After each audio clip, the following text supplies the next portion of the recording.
So today we are here to kind of discuss how do you make travel absolutely worry-free. And what we did is to reach out a whole lot of our customers and ask them that when they plan their travel or when they are traveling or when they're back, what kind of issues and worries have they faced, which if had been thought through better would have really helped them organize and plan their visit much better. And these questions reached out to many of you viewers, and many of our customers, and we got a huge response. First of all, a very big thank you to each one of you for having responded. What the team did at ICICI Lombard was to put together these questions and attempt to answer these questions and share with you some insights that they have of handle customers or managing products, which can really simplify and make your life very easy when you're planning to travel. So before I start with the session, I would want to introduce the eminent panelists out here who are going to guide us and help us through these questions which you as customers have posed to us and want to be answered by the end of this session.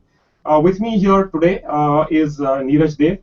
Neeraj is from Thomas Cook and heads the e-commerce business for the travel business at Thomas Cook. A very warm welcome, Neeraj. Thank you.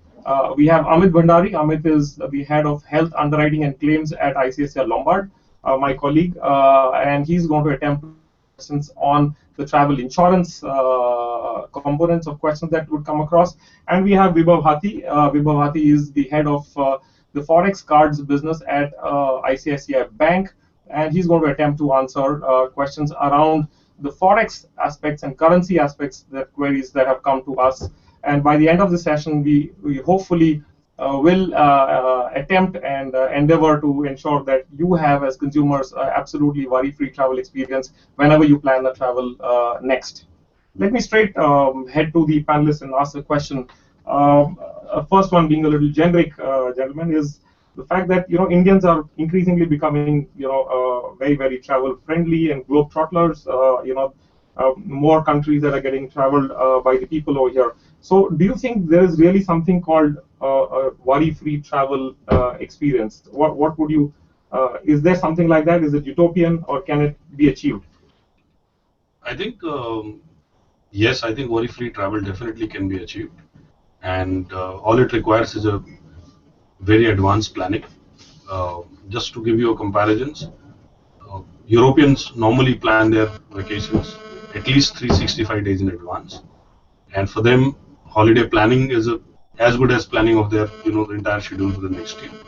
The same way, I think the Indians are also catching up with this trend, and we have seen some of the evolved travelers planning their summer holidays in the winters and planning their winter holidays during summer. So I think it's a 6 months window I would recommend, especially for international travelers from India, to plan and at least book their flights, because they constitute at least 60% of the money what they are going to pay for their travel budget. So basically you're saying the more advanced planning that you're able to do, the more worry-free you can kind of make it. And second important element to add is, especially to India's specific situation, for most of the countries where you go, you require a visa. Okay. So it is always important and good that you plan well in advance and you apply and you obtain your documents like visas or Forex or insurance, so that at the at least when you are 10 days or 15 days away from your departure date, you are free from all those basic requirements for your travel, and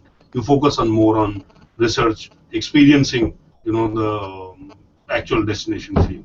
That's what matters. Let me ask Vibhav then, do you think something like worry-free travel exists, especially with currency, how to carry currencies? Is a concept that it's beginning to catch up, and as he said, I agree. 2 years ago, people used to buy Forex 24 hours or 48 hours prior to their travel or departure time. Now we are increasingly seeing people who are buying Forex, especially Forex cards, 1 month in advance, 15 days in advance, and they're becoming even smarter. So even from a personal view and not the bank's view, we're seeing that people tend to look at what are the Forex rates, what are the best ways to buy. The Forex is, it's in my favor, so let me buy it now. People do plan, and this planning is ensuring that they take the currency in the right mode of currency and reduce their hassles during the trip. So there is possibility of worry-free travel. There is. Great. Amit, I'll come be from the insurance business. are only triggered when there are worries when people travel. So do you think worry-free travel exists? I would say that in spite of all the plannings, there is still exists this Murphy's law. So things can go wrong in spite of all the plannings. You can plan 6 months in advance, you can buy forex in advance, but still when you are traveling, while during the travel or when you are abroad, things can go wrong. You can fall sick, anything can happen to you or to your luggage or this thing. So I would say that in the planning, you should also have a plan B, which is you should try to hedge this The risk. risk. So you probably buy an insurance. So that should be your plan B. So if you have that plan A and plan B together, then yes, the probability of worry-free travel is much more. Fantastic. So, viewers, there is a lot of planning to be done to be able to make it absolutely worry-free. But we'll get into details, and I'm happy to even take questions from viewers as we go along. You have a Twitter handle where you can post your queries. We also, towards the end, intend to take some live questions.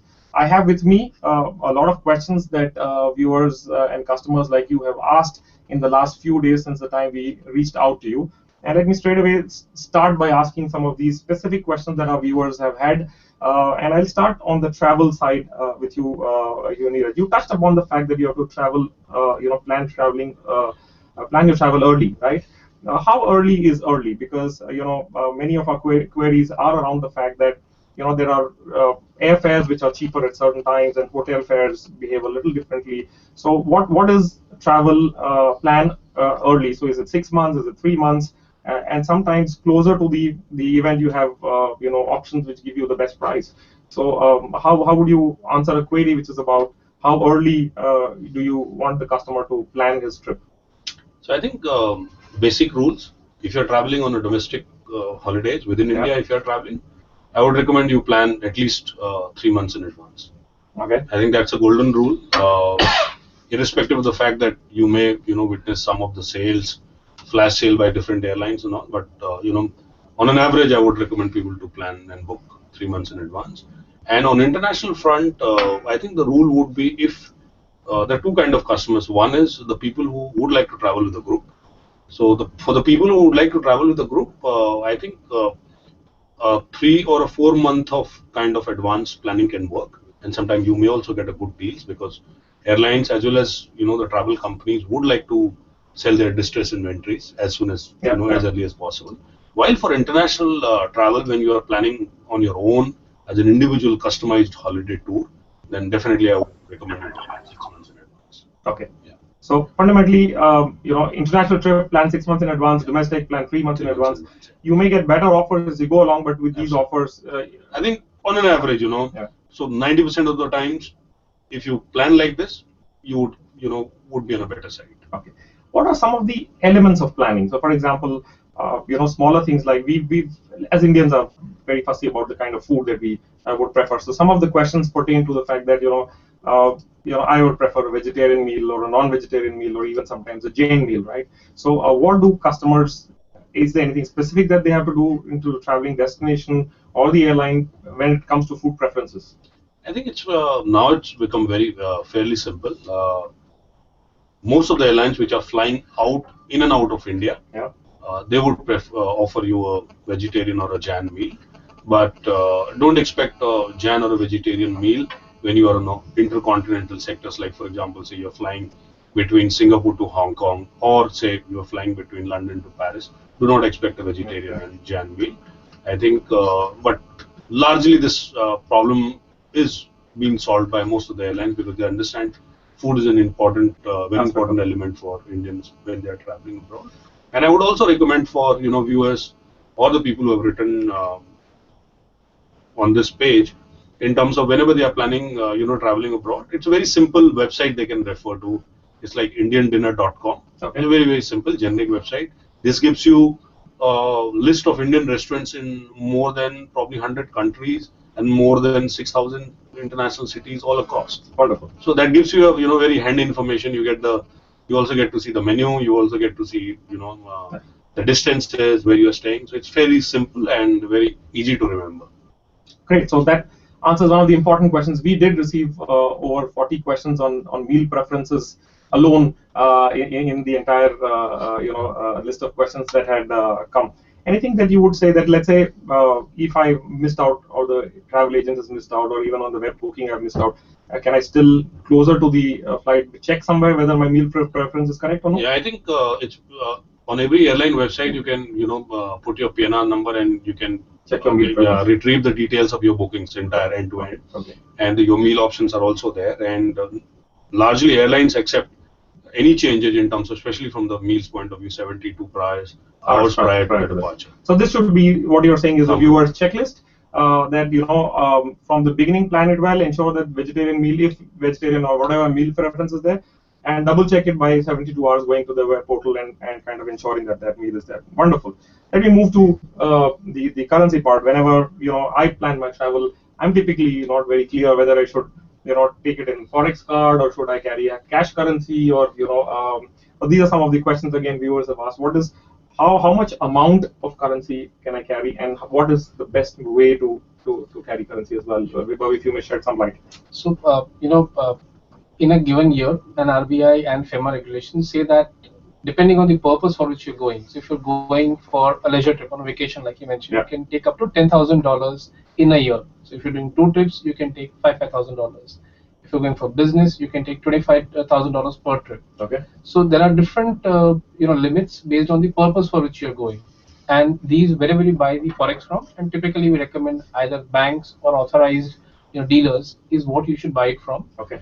And in terms of how do you carry forex, increasingly we are seeing that forex cards, Yeah. which are prepaid cards that the consumers can take in India and convert the rupees into, let's say, a dollar or a euro, is the safest mode of carrying currency, forex, compared to, let's say, carrying a currency or a traveler's check. Because if you lose currency notes, you're stranded. Yeah. If you take a traveler's check, you have to spend more in cashing it. Yeah. If you lose it, you can't get it in time. But forex prepaid cards give you a locked forex exchange rate. So you know that you're converting a rupee, 60 rupees to a dollar, and not being dependent on what that local guy in your for destination abroad will charge you. Will charge you 62, will charge you 64, you don't know. So you can plan based on your expenses how much forex you want to take. Okay. And that's emerging as the best method of carrying at least 85% of your forex requirements when you go abroad. Okay. Interesting that you mentioned it, that 85%. So is that a rule that you carry X amount in cash and Y amount in any other form? What is your experience about this? So our experience has been, now the forex cards are accepted everywhere. These are Visa or Master denominated cards, and so they're accepted across all ATMs, all locations. Even a cab accepts it. But typically, given our Indian consumer mindset, you feel safer if you have some amount of currency notes. Yeah. So we normally recommend between 10 to 15%. You take it with you in cash or in currency notes, but remaining you take as forex prepaid cards. And the beauty of forex prepaid card, especially the ICICI Bank forex prepaid card, is sitting over there. You can reload it from your ICICI Bank account through a remote mechanism. Okay. So that is something that is good, and consumer can then choose to load it again and again. Okay. That's wonderful. So you can have an option of even topping up or loading it whilst you are in another country, Right. and don't need to worry about carrying the entire amount there. Very interesting. So having understood about travel and about the forex part, one of the things that not many customers really plan and think about all the time is travel insurance. And Amit, your views hugely welcome out here in terms of first of all, personally, when I interact with customers, and a lot of customers have also asked this question, is that we do not understand completely what a travel insurance product is. Some people believe it's medical insurance, the others believe it's just a baggage insurance cover. So would you first try and demystify the scope of what travel insurance really is for our viewers? Okay. So let me make things simple, unlike what insurers are blamed for, that you make things complicated. So if you look at from an individual's point of view when he's traveling abroad, so what are the things things which can happen to him? Let's say his trip can get cancelled. He might not even start his travel. Let's say once he has boarded the flight, his baggage can get lost. His hand baggage can get lost. Checked baggage can get delayed. Once he has landed in the country, his passport can get lost. He can be robbed in that country. Yeah. So these are all the asset related losses which can happen to a person. Then you guys see that you guys are talking good things, and he's talking about everything that can go wrong potentially. So I was just thinking when he was talking about travel card and this forex card and this thing. So his card can also get lost. His currency can get lost. Yeah, sure. So we are in this business of thinking extreme. So those are the things which can happen to you. And the last thing, but not the least thing, is your health can also become let's say that can also be at risk. So let's say you can fall sick, you can meet with an accident there. So these are the two kind of risks which can happen when you are traveling abroad. So a travel insurance policy covers both this risk. So it covers your trip delay, it covers your baggage loss, baggage delay. It even covers your hand baggage loss. Some of the companies do cover that. It covers your passport loss. So in case whatever monetary loss, which, it also covers when you get robbed, it will help you at that point of time. And also if you fall sick or if you meet with an accident, whatever in the amount which you spend, you can get through cashless or through a reimbursement. So it comprehensively cover all the risks which one can think of. So I think one of the questions that the viewers had asked very often is about that, we understand baggage loss is covered, passport loss is covered, but how is health covered? Because, when you say hospitalization, is it, if somebody falls sick and he gets hospitalized, is it only in case of an accident? Because these are two different kind of covers. So what you're saying is that a travel insurance covers both loss of baggage or trip delays or any such impact that you could have in the trip, and also covers the health of the individual, right? So would you want to share a little more about how the health part is covered and what is covered in that? So that's very important, because people believe that, so if you look at within India, health insurance, when you buy, it covers only the inpatient hospitalizations. So basically, once you get admitted for more than 24 hours, then only health insurance policy will kick in. Right. Most of the time it happens. Right. But when you travel abroad, insurers cover not only when you get hospitalized, they also cover the OPD treatment. So you can go visit a doctor and for your fever or any cough cold. That part will also get covered. It will, needless to say, it will also cover if you meet with an accident, any that will also be covered. Yeah. So it comprehensively cover anything and everything which you spend to take care of your health there. That's a lot of coverage, right? So it basically Yes. gives an assurance to the customer that anything that happens to him or his family personally in terms of health, or anything that happens to him in terms of his trip factors, which could be about baggage or delays, etc., is all comprehensively covered. That's wonderful, and that will be very insightful to our customers there. Thanks. I'll come back to you, Neeraj. We talked about the insurance component, and you said how planning really helps. But despite that, there are trip delays, right? There are flights that get delayed, and there are other challenges when it comes to delays or cancellations and all that stuff. So, how do you think consumers should look at this? And that's again, what are they? Does the airline, do they have to reach out to the airline, or how do they go about that? So I think first I will talk about the international situation. Yeah. Unfortunately, there's no clear-cut policy either by the DGCA or Airport Authority of India or by the airlines as far as the airline delays or flight cancellations are concerned.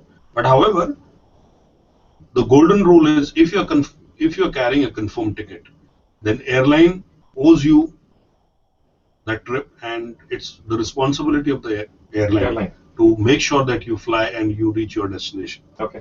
And in case if they are not able to do, you definitely are eligible for any compensation or any kind of delays, any kind of losses which you are incurring because of that delay. However, when like for example, suppose say you are flying on a British Airways flight from Mumbai to London. So when the delay happens at Mumbai, the rules are not very clear. The rules are not very transparent. But if the delay happens at London, for example, there the rules are pretty clear, and the kind of compensation or the kind of benefits privileges, entitlement, what you have, you get instant. Okay. And however, to the viewers, I would recommend that every time you face such situation, you must ensure that you approach the duty manager or the station manager of the airline at the airport and stake your claim. Okay. And don't give up on when you are traveling on a confirmed ticket, it's your right that the airline makes you reach at the destination. Because it happens sometimes that flight is full and they offload a few customers. Even it happens with hotels. So there's no written there's no written rule.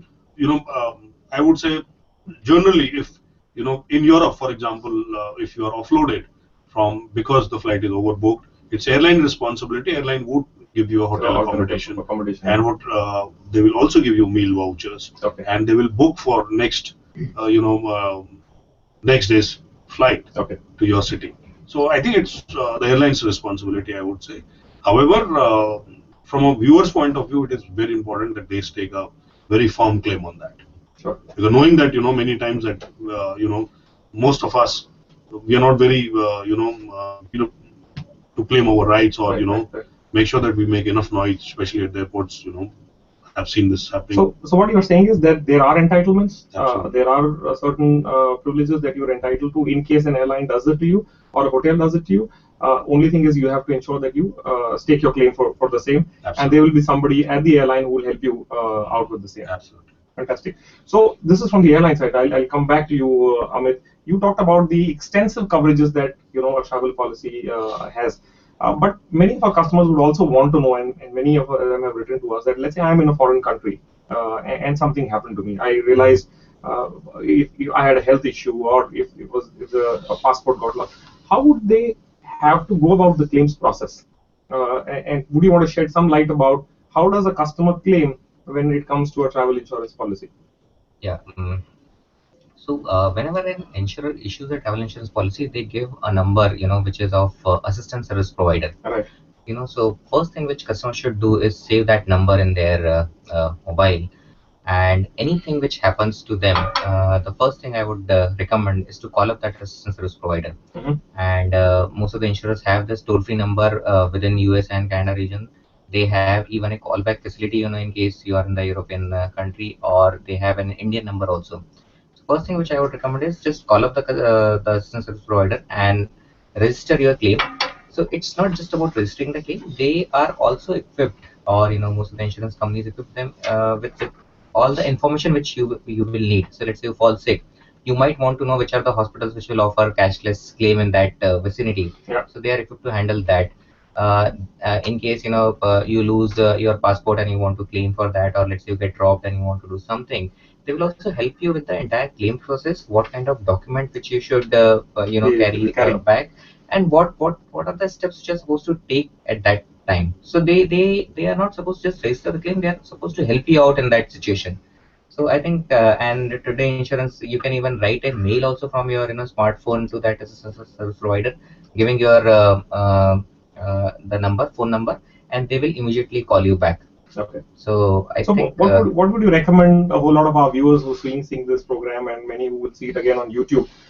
What are some of the things that they need to do? So do they need to carry some numbers or card, or when they're traveling abroad, how do they reach this process of claim? So you've explained it, but I'm just saying, how as a consumer do I carry this information?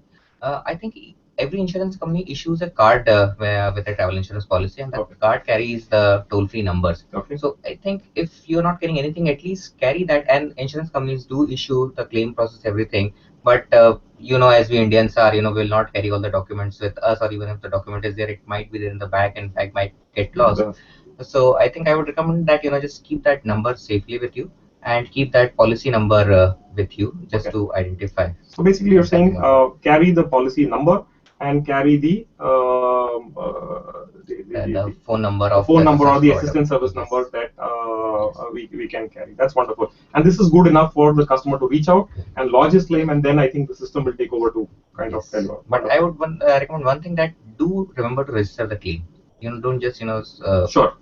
So that's very important. Any instances where, for example, customers, in a hurry do not register the claim, or, for example, baggage. So is there something that specifically needs to be done that you can think of? So in case of baggage loss, you are supposed to not only register the claim, but register the claim or register that report with the airlines also. Okay. The airlines will issue a property irregularity report. Okay. That you need to carry, because for us as an insurer, that's the only proof that your baggage has got lost or it has got delayed.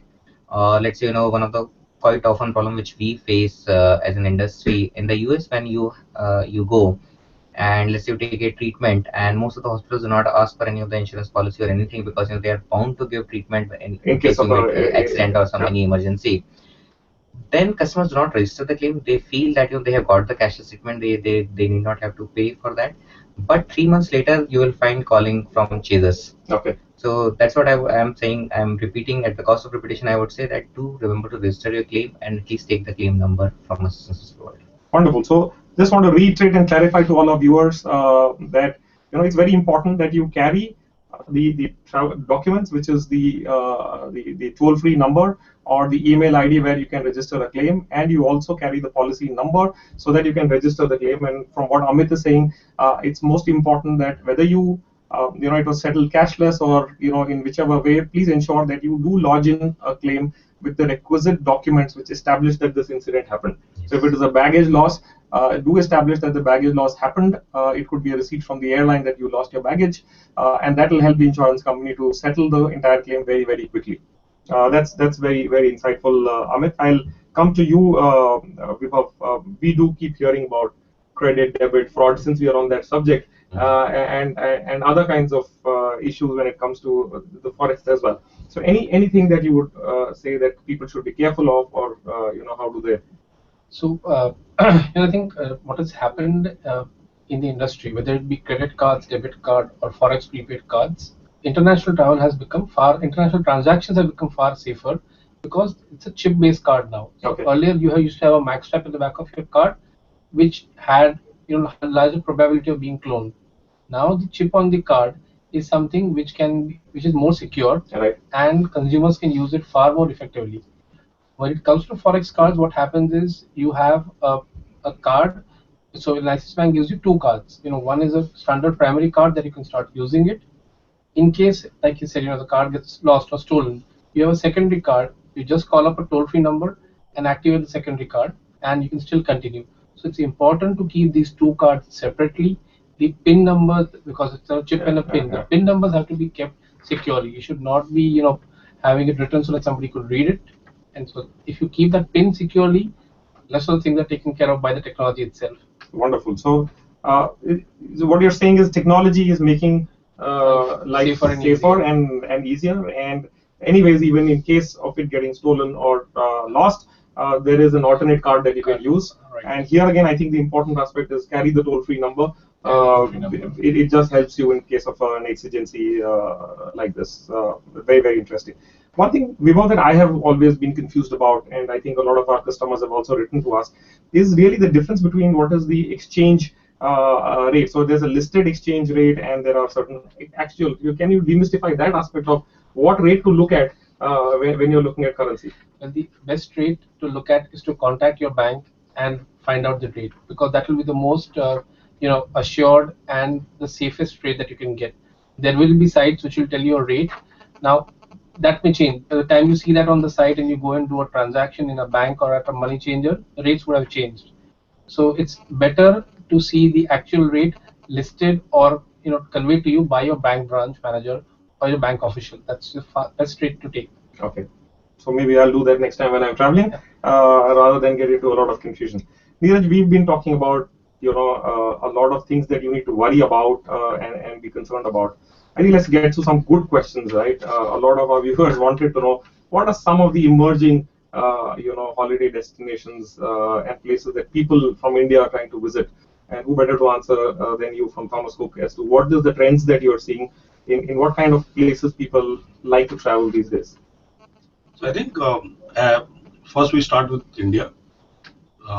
Emerging destinations in India, Kashmir has emerged a very strong destination during this summer.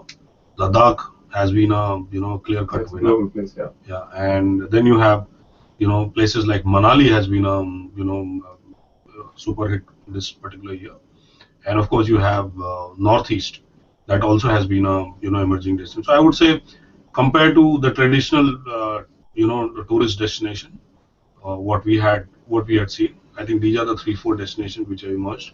And of course, places like Kerala, Goa, they've always they are 365 days tourist destination in India. I know.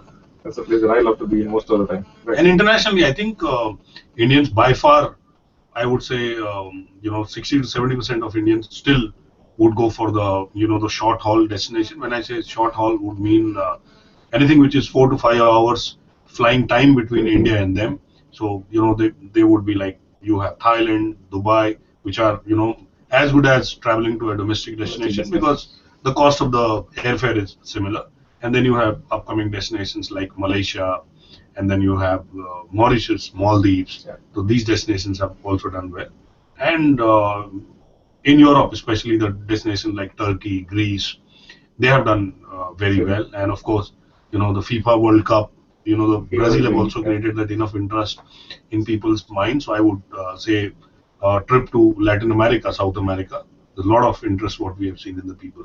So pretty much everywhere is what you mean. Yeah. Indians are traveling left, right, and center. Real globetrotters. Wonderful. Let me see if we have we have a lot of questions, but we also have some viewers who are online and would want to ask some questions. Can we just check if there's some viewer who can go ahead and ask the question to the Hi. First of all, really glad to be part of this hangout. Got a lot of insightful information on this topic, and I'm kind of phobic in general about when it's about traveling. And one thing which I'll assume as a universal problem or a issue is what if you lose your passport when you're traveling abroad? I understand if it's in India, I can go up to a police station, lodge a FIR and take matter forward. But when it's I'm at an international destination, what should be the ideal procedure or other way to go about it once you lose your passport? If you could just enlighten on that. To pose it to Neeraj. What the viewer is basically asking is that in an international land, when he is traveling, he loses the passport. What is the process that they need to follow to be able to get it, retrieve it, or travel back again? Yeah, so I think there are 3-4 steps which are very, must-do steps, I would say. The first is the moment you realize you've lost a passport, the first thing you need to do is register an FIR in the nearest police station and obtain a copy of FIR. That is a must. So FIR or FIR equivalent of that country? So I think from a Indian point of view, I would say there they would call it as a acknowledgement or a report that this document was misplaced here or missed here. So that is the most important thing what you require. And secondly, I would also recommend whenever you are traveling abroad, please keep a copy of your passport, either in your bags or back home. What happens is, in case when you misplace it, you always have some document in terms of which tells you what was your passport number, what was your issuance date, issuing authority. Yeah. So with the FIR, you attach that copy, and straight away you go to the nearest Indian consulate or Indian embassy in that foreign country. Okay. It is absolutely important, and mind you, you do not have Indian consulate and Indian cities in every tourist place.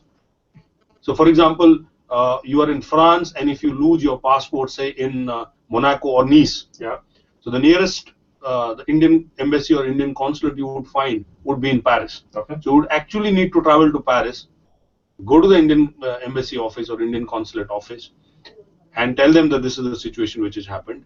And it takes 2 working days to be able to get a new. They don't issue a new passport. Please note, they don't issue a new passport. They give you a permit. It will allow you to fly back.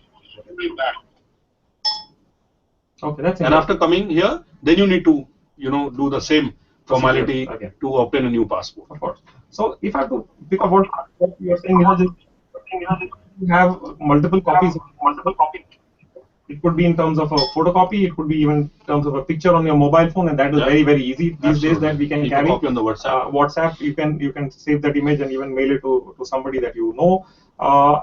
The first thing you have to do is to register a complaint at the local police station where you lost the document, and then reach out to the nearest embassy or the consulate, Indian consulate, to be able to register the fact that you have lost this document. It takes 2 working days, according to you, to be able to retrieve a one-way permit. Yeah, and please note, they don't work on Saturdays and Sundays. Sure. So most of the time, what I've seen is people missing their passports on Friday evenings and Friday nights, and then you add 2 more days to it. Okay. So it's really a tricky situation, when this happened. And just for the viewers, this is not a very unique or a very exceptional situation. Losing of passports and losing of documents. It's very frequent, and especially the big cities in Europe, I would say largely, and even in Far East, some of the the big cities, This be is careful happening. with your document, and Absolutely. if you do This lose is it, happening very often. if you lose it, follow the procedure that Neeraj Yeah. just shared. Can we take one more question?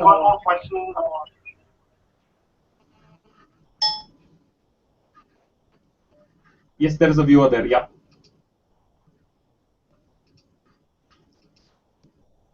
One second, we can't hear you. Can you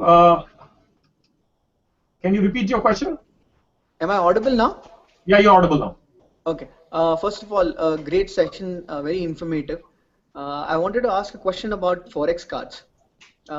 Can I have multiple currencies loaded on my card if I'm traveling to multiple countries? Can I have multiple currencies loaded on a single Forex card? Yeah, that's a very interesting question, Vibhav, which is, if you're traveling into Eurozone, you can just carry one currency, or you're in the US dollar. But if somebody is traveling to Middle East and then going to Europe and then going across somewhere else, do you think single card do you have solutions that? Yes, so we noticed this pattern, what Ketan is saying, I heard the name right, and we have a solution where in a single card you can have up to 11 currencies stored. So you can have a dollar, a euro, a Swiss franc, a Singapore dollar, and the consumer can choose to load whatever amount he wants to within the FEMA regulations. Depending on the country that he is in, the card will automatically select that country's currency for the transaction. So consumers do not need to carry multiple cards when they go to multiple countries now. That is really worry-free. That is really worry-free. Okay, that's wonderful. So that kind of answers the question that there is a product and a proposition today where you can carry multiple currencies in the same card, and it automatically switches onto the currency of the local country that you are in, and it carries as many as how many currencies? 11 currencies on the ICICI Bank Forex card. Yeah, and you can check whenever you're traveling with whosoever that you look at buying foreign exchange from. Wonderful. If we can take one more question. If there is a viewer there online.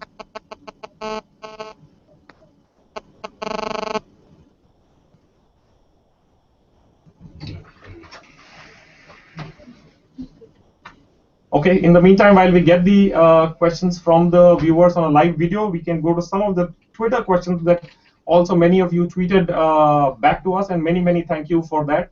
We have very little time left, but we shall still try and take a couple of questions before we kind of wind up this session. Okay, so there is this good question that one of the customers has sent. It's from a Twitter handle called Raj_S_14.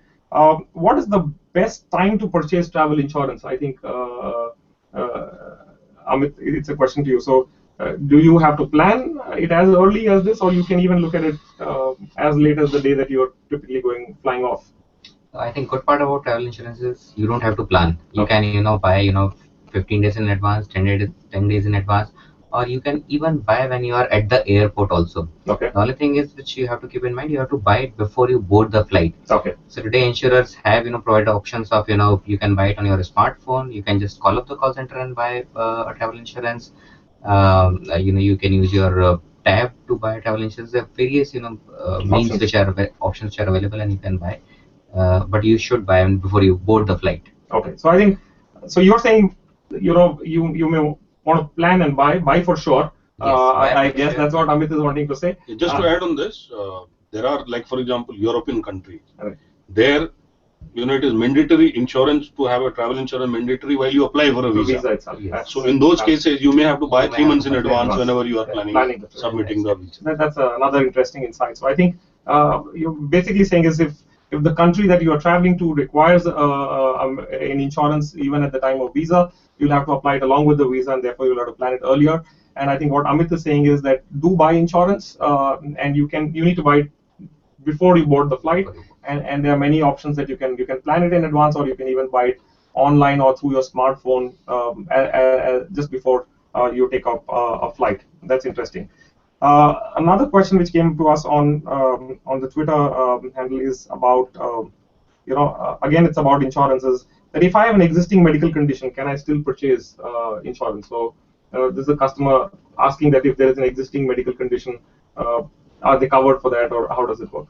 Yeah, so some of the insurers today cover any emergency situation arising out of that existing condition. Okay. But the only prerequisite is that you have to declare that existing condition to your insurer, Mhm. and insurer has to accept that pre-existing condition and issue a policy to you. Okay. So there are some insurers who do not cover pre-existing conditions at all. There are some insurers who do cover pre-existing condition at the time of emergency, any emergency if it were to happen to you. Okay.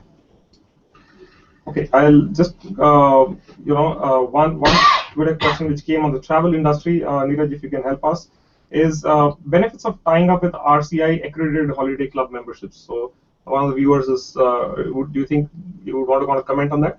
Yeah, so I would say this concept of timeshare is slowly and slowly, making inroads in India. Okay. And what that means is there are companies like Sterling, Mhm. Holiday Resorts, or Club Mahindra, whereby these timeshare companies, they have arrangements with more than, say, 300 RCI affiliated resorts companies all across the world, and they do have special offers or free holidays in terms of that, the deal which comes. And unfortunately, the RCI membership or affiliation only comes with when you buy a timeshare kind of a holiday. Oh, great. So I'll take this one last question which was sent to us by Aisha on the Twitter handle, which basically is a very interesting question, and I think Amit, it's directed to you. Is that when we're talking about worry-free travel, we talked about all the incidents that are pertaining to when we are traveling abroad as a customer. What about when you're traveling abroad, your home back in India? What happens if there's a burglary there, or if there's some incident of fire or something like that? Is there something that customers can do to cover that? Because many people go on a 4-week vacation and the house is completely neglected at that point of time. So anything that the customers can look at to be really worry-free when they are abroad enjoying their holiday, that their house is well protected back in India. I think if you ask me, I mean, initially insurers used to cover risk only when a person is traveling. So they envisaged whatever risk can happen while you are traveling or while you're in country abroad. But nowadays there are options available. So insurers have realized that this is also a risk, and they have started covering your house back home also. Okay. You have to check with your insurer with whatever options are available. There are insurers who cover this kind of risk, and I think you can get it covered. Covered as well. Yes. That's wonderful. Thank you so much, panelists, to have demystified and shared with our viewers as to how we can really be worry-free when it comes to travel. I think if I have to quickly summarize, I would want to say I think across the board, if you really look at it, planning in advance is one of the best ways of ensuring that you know what you are in for and you are able to plan the travel piece very well, so there are fewer surprises there. One of the important things that kind of came out is today there is a lot of information about what destination to travel, what you can look at that particular destination, the options in terms of the kind of hotels, the food options like Neeraj mentioned, to go to sites which tell you what kind of food is available. I think Vibhav shared a lot about ease in availing of foreign exchange.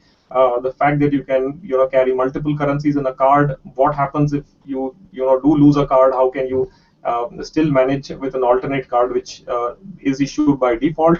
And I think Amit clarified a lot about what are the various coverages which are there part of the travel insurance package, which many of us think is only about baggage or only about health, but it is very, very comprehensive.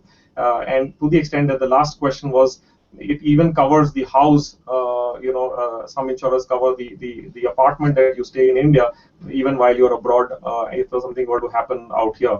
And most important thing is to carry these minor details about the policy number or the toll-free numbers or the consulate numbers, whichever country that you're visiting, so that if there was something that was to happen, you are able to comfortably reach out and get these issues sorted. Because I think the agenda of most of the people and the organizations represented here is to ensure that you have really a worry-free travel, when you're away. So thank you so much for all of those who have logged in. It has been a wonderful session, and we continue to come back to you with more such sessions in due course. Thank you so much for being there, and thank you for having sent us those queries through the Twitter handle and through other social media options that you had available. Thank you. Thank you, panelists. Thank you.